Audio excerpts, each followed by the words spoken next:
رحمن یا رحمن ساعدنی یا رحمن۔ السلام علیکم، میں حافظ عبد الرحمن اور آج ہم شروع کریں گے اپنا چھٹا سبق۔ اس سبق میں ہم سورۃ البقرہ کی آیت نمبر 21 سے لے کر آیت نمبر 25 تک کی تلاوت کریں گے، اور یہ سورۃ البقرہ کا تیسرا رکوع شروع ہو چکا ہے، اور اس رکوع میں قرآن کی دعوت کا خلاصہ آیا ہے کہ قرآن پاک اپنے پڑھنے والے کو، اپنے ماننے والوں کو کن چیزوں کی دعوت دیتا ہے اور اس کی کیا پکار ہے۔ سورۃ البقرہ کے نازل ہونے سے پہلے 2/3 قرآن پاک نازل ہو چکا تھا، لیکن ترتیب کے اعتبار سے وہ قرآن پاک میں بعد میں آئے گا۔ آیت نمبر 21 میں یا ایھا الناس اعبدوا ربکم الذی خلقکم والذین من قبلکم لعلکم تتقون، اے لوگو بندگی اختیار کرو اپنے اس رب کی جس نے تم کو پیدا کیا اور تم سے پہلے جتنے لوگ گزرے ہیں ان کو بھی پیدا کیا تاکہ تم بچ سکو۔ بیسیکلی قرآن پاک کی دعوت کا جو خلاصہ ہے وہ یہی ہے، اور یہی تمام انبیاء کرام نے دعوت دی تھی لوگوں کو۔ قرآن پاک میں اور بھی بہت جگہ، سورۃ الاعراف میں، سورۃ الہود میں ایک ایک رسول کا نام لے کر اس کی دعوت کو بیان کیا گیا ہے۔ قرآن پاک میں آتا ہے وَمَا خَلَقْتُ الْجِنَّ وَالْإِنسَ إِلَّا لِيَعْبُدُونَ، اور ہم نے جنوں اور انسانوں کو پیدا ہی صرف اس لیے کیا ہے کہ وہ ہماری بندگی کریں، اور تمام رسولوں کی بھی یہی دعوت تھی۔ لیکن یہاں اس میں یہ فرق ہے کہ جو پہلے انبیاء کرام آئے انہوں نے یا قوم کے لفظ سے دعوت کو پہنچایا کہ اے میری قوم، جبکہ حضور پاک صلی اللہ علیہ وسلم جب آئے انہوں نے یا ایھا الناس یعنی اے بنی نوع انسان۔ معلوم ہوا کہ حضرت محمد صلی اللہ علیہ وسلم سے پہلے تمام رسول صرف اپنی اپنی قوموں کی طرف آئے، لیکن ہمارے آخری نبی حضرت محمد صلی اللہ علیہ وسلم اللہ تعالیٰ کے آخری اور کامل رسول ہیں جن کی دعوت آفاقی ہے۔ ہماری جو یہاں کے لوگ ہیں وہ عام طور پر اگر کسی غلط طریقے کو اپناتے ہیں تو وہ اس کا یہ جواز پیش کرتے ہیں کہ ہمارے آباء و اجداد بھی اسی طرح کرتے رہے، لیکن ان کی اس دلیل کا رد یہ بھی موجود ہے کہ جس طرح ہم انسان ہیں اور ہم سے غلطی کوتاہی ہو سکتی ہے، اسی طرح ہمارے آباء و اجداد بھی انسان تھے اور غلطی ان سے بھی ہو سکتی تھی۔ لہٰذا یہ نہ دیکھو کہ آباء و اجداد کا راستہ کیا ہے، یہ دیکھو کہ حق کیا ہے۔ آخر میں اللہ پاک نے فرمایا لعلکم تتقون، تاکہ تم بچ سکو۔ جب انسان غلطی کرتا ہے تو وہ دنیا میں بھی کسی نہ کسی طریقے سے پکڑ میں آ جاتا ہے، اور آخرت میں بھی اس کے لیے اس کی سزا مقرر ہے۔ اس سے آگے آیت نمبر 22 میں فرمایا گیا الذی جعل لکم الارض فراشا والسماء بناء وانزل من السماء ماء فاخرج به من الثمرات رزقا لکم فلا تجعلوا للہ اندادا وانتم تعلمون،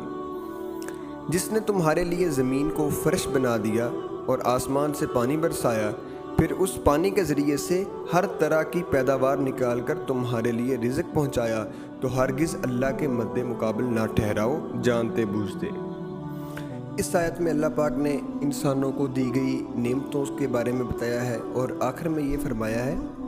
کہ اللہ کے مد مقابل کسی کو نہ ٹھہراؤ۔ جو مکہ کے کافر تھے وہ یہ مانتے تھے کہ خالق کائنات صرف اور صرف اللہ تعالیٰ ہے، لیکن جو ان کے دیوتا ہیں، جو ان کے بت ہیں، وہ اللہ پاک کے بہت قریب ہیں، اللہ تعالیٰ کے بہت پسندیدہ ہیں، اسی لیے وہ ان کی اطاعت کرتے کہ یہ ہماری شفاعت کریں گے تو ہمارا بھی بیڑا پار ہو جائے گا۔ ان سے کہا جا رہا ہے کہ جب تم یہ مانتے ہو کہ خالق کائنات ایک اللہ ہے تو اس کے برابر کسی کو شریک نہ ٹھہراؤ۔ حضرت عبداللہ بن مسعود رضی اللہ تعالیٰ عنہ بیان کرتے ہیں کہ میں نے رسول اللہ صلی اللہ علیہ وسلم سے دریافت کیا اللہ کے نزدیک سب سے بڑا گناہ کون سا ہے؟ آپ صلی اللہ علیہ وسلم نے فرمایا یہ کہ تو اس کا کوئی مد مقابل ٹھہرائے حالانکہ اس نے تجھے پیدا کیا ہے۔ اسی ضمن میں حضور صلی اللہ علیہ وسلم امت کو اتنی باریکیوں سے یہ بات سمجھا کر گئے ہیں کہ ایسے تصورات، شرک کے تصورات کی بالکل جڑ سے ہی کٹ جاتی ہے۔ ایک صحابی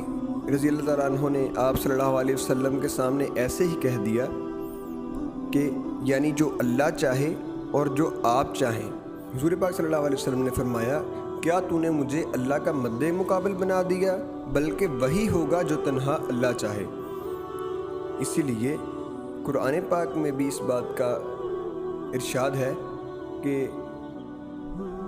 اِنَّكَ لَا تَهْدِي مَنْ أَحْبَبْتَ وَلَكِنَّ اللَّهَ يَهْدِي مَن يَشَاءُ۔ اے نبی یقیناً آپ جسے چاہیں اسے ہدایت نہیں دے سکتے، بلکہ اللہ جسے چاہتا ہے ہدایت دیتا ہے۔ ان دو آیتوں میں توحید کے دونوں پہلو بیان کیے گئے ہیں، توحید نظری اور توحید عملی۔ آگے آیت نمبر 23 میں فرمایا گیا وَإِن كُنتُمْ فِي رَيْبٍ مِّمَّا نَزَّلْنَا عَلَىٰ عَبْدِنَا فَأْتُوا بِسُورَةٍ مِّن مِّثْلِهِ وَادْعُوا شُهَدَاءَكُم مِّن دُونِ اللَّهِ إِن كُنتُمْ صَادِقِينَ۔ اور اگر تم واقعتاً شک میں ہو اس کلام کے بارے میں جو ہم نے اتارا اپنے بندے پر، تو لے آؤ ایک ہی صورت اس جیسی اور بلا لو اپنے سارے مددگاروں کو اللہ کے سوا اگر تم سچے ہو۔ قرآن پاک میں بہت سے مقامات پر یہ چیلنج موجود ہے کہ اگر تمہارا خیال ہے کہ یہ کلام حضرت محمد صلی اللہ علیہ وسلم نے اپنی طرف سے بنایا ہے تو اس کے مقابلے میں ایسا ہی کلام پیش کرو۔ قرآن پاک میں 5-6 جگہ آیات میں یہ فرمایا گیا ہے۔ قریش کا خیال یہ تھا کہ جو شعر کہتے ہیں ان کے پاس جن ہوتے ہیں جو انہیں شعر سکھاتے ہیں، ورنہ عام آدمی تو شعر نہیں کہہ سکتا۔ چنانچہ اللہ پاک نے فرمایا کہ ایک اللہ کو چھوڑ کر تم جس کی مدد حاصل کرنا چاہتے ہو کرو، اور ان سب کو جمع کر لو اور قرآن جیسی ایک ہی صورت بنا کر لے آؤ اگر تم سچے ہو۔ آیت نمبر 24 میں فرمایا گیا فَإِن لَّمْ تَفْعَلُوا وَلَن تَفْعَلُوا فَاتَّقُوا النَّارَ الَّتِي وَقُودُهَا النَّاسُ وَالْحِجَارَةُ أُعِدَّتْ لِلْكَافِرِينَ۔ پھر اگر تم ایسا نہ کر سکو اور ہرگز نہ کر سکو گے تو پھر بچو اس آگ سے جس کا ایندھن بنیں گے انسان اور پتھر، تیار کی گئی ہے کافروں کے لیے۔ اگر ہم غور کریں اس آیت کے ترجمہ پر تو یہ اللہ پاک کی طرف سے ایک ایسا چیلنج ہے کہ جو اس دنیا میں موجود کوئی بھی شخص اس طریقے سے نہیں دے سکتا۔ فرمایا گیا اگر پھر تم نہ کر پاؤ اور تم ہرگز نہیں کر پاؤ گے۔ جہنم میں ایندھن کے طور پر پتھروں کا خاص طور پر ذکر کیا گیا ہے۔ اس کے دو امکان ہیں کہ ایک تو پتھروں کی جو آگ ہوتی ہے اس کی تپش کوئلے کی عام آگ سے بہت سخت ہوتی ہے، اس لیے مشرکین کو آگاہ کیا جا رہا ہے کہ تمہارے ساتھ ان معبودوں کو بھی جہنم میں جھونکا جائے گا تاکہ تمہاری حسرت کے اندر اضافہ ہو کہ جن سے ہم مانگتے تھے، جن سے ہم معبود جو غلط معبود انہوں نے چن لیے تھے، ان سے دعائیں مانگا کرتے تھے، ماتھا ٹیکا کرتے تھے، وہ بھی آج ان کے ساتھ آگ میں ہی ہیں۔ یہ جہنم منکرین حق کے لیے تیار کی گئی ہے۔ آگے آیت نمبر 25 میں فرمایا گیا وَبَشِّرِ الَّذِينَ آمَنُوا وَعَمِلُوا الصَّالِحَاتِ أَنَّ لَهُمْ جَنَّاتٍ تَجْرِي مِن تَحْتِهَا الْأَنْهَارُ كُلَّمَا رُزِقُوا مِنْهَا مِن ثَمَرَةٍ رِزْقًا قَالُوا هَذَا الَّذِي رُزِقْنَا مِن قَبْلُ وَأُتُوا بِهِ مُتَشَابِهًا وَلَهُمْ فِيهَا أَزْوَاجٌ مُطَهَّرَةٌ وَهُمْ فِيهَا خَالِدُونَ۔ اور بشارت دے دیجئے ان لوگوں کو جو ایمان لائے اور جنہوں نے نیک عمل کیے کہ ان کے لیے ایسے باغات ہیں جن کے نیچے ندیاں بہتی ہوں گی، جب بھی انہیں دیا جائے گا وہاں کا کوئی پھل رزق کے طور پر، وہ کہیں گے یہ تو وہی ہے جو ہمیں پہلے بھی ملتا تھا، اور دیے جائیں گے ان کو صورت کے، اور ان کے لیے اس جنت میں نہایت پاک باز بیویاں ہوں گی اور وہ اس میں رہیں گے ہمیشہ ہمیشہ۔ اس آیت میں اللہ پاک نے جنتیوں کو جو دی جائیں گی نعمتیں ان کا ذکر کیا گیا ہے کہ جنت میں ایسے باغات ہوں گے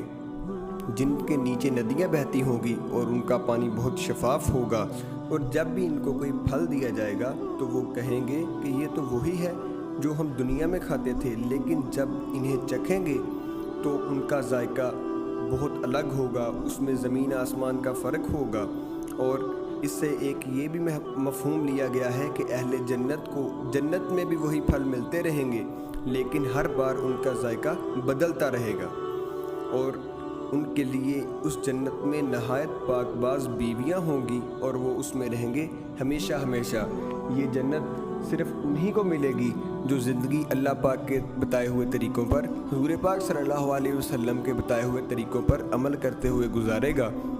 اللہ پاک سے دعا ہے کہ ہمیں شرک جیسے گناہ کبیرہ سے بچائے اور ہمارا خاتمہ بالایمان فرمائے۔